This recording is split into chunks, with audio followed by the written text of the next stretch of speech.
morning, welcome back to Hearn Family Homestead. For those who haven't been here before, my name is Amanda, and today I'm going to be harvesting one of the last harvests from our garden. It's very cold out here this morning. You can probably see the steam on my breath. Today I'm going to be harvesting the squash and green beans. We're coming up on our last frost date in about a week, so it'll be good to get those things out and get the squash curing.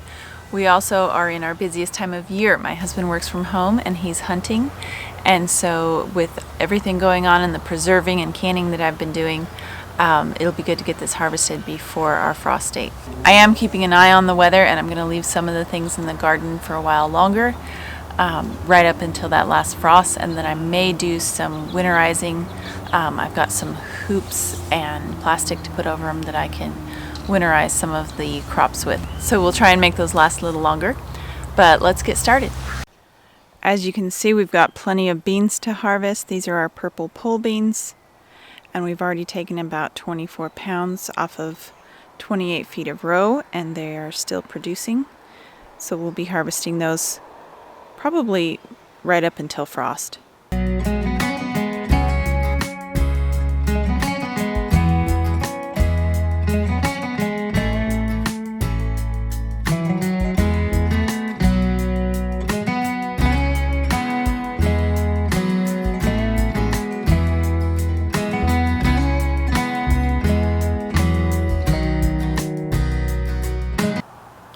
I like to harvest these purple beans when the green has just disappeared and they've turned a dark purple color, and they're about as long as my hand. You can see this one's a little immature and it still has some green on it. I wait until it turns that really rich dark purple, and I try to pick them before that purple begins to fade. You can see the color difference in those two. This one has faded a little, and this one will be a little more tough. So I try to harvest them when they're still young and tender. So it's kind of a mess in here, but I'm going to do my best not to step on the vines because we do still have some small squash growing. And then I'll pull the big ones out and get them curing.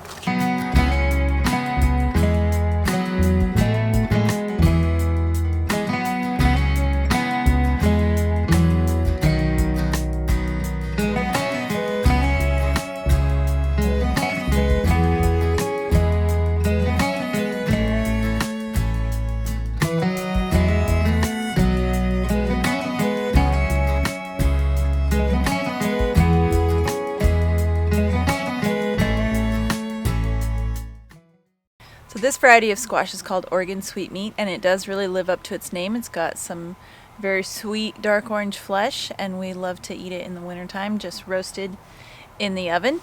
And we also have our beans here, so I'll probably be making some dilly beans later today, and I've got a full day of canning planned. And I'll give you all a quick look at the rest of our garden and some things that we have planted for fall that are frost hardy. Our Swiss chard and kale are still growing well, and these are both very cold hardy, so I'll probably put a hoop over those and I'll grow them as long as I'm able through the winter. We are in zone 5 in Idaho, so it helps to have some crops that are a little more cold hardy to extend the season into the fall and early winter. These are gill feather turnips, and we have some beets planted down here as well. Root crops are another great season extender.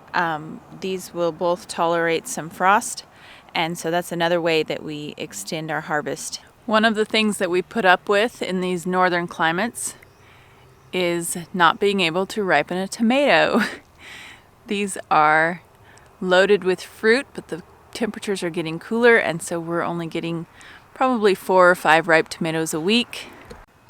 I am hoping that the weather holds off long enough that we can get some more ripe tomatoes. You can see one starting to blush right there. But if they don't all ripen, we'll go ahead and pick them and store them in cardboard boxes in the house, and then we'll sort through them and use them as they ripen. They won't be as sweet as vine ripened, but we've done it that way many times when the weather just turned cold on us. So you can see the sunflowers are still just blooming like mad. The zinnias are doing great. We've got lots of different colors and varieties. And we've got some bags over the lettuce seeds. We're going to be saving some seeds from different varieties of lettuce. Alright, we're all done. Thanks for joining me today, guys. Please subscribe if you'd like to see more videos like this one, and we will catch you on the next video.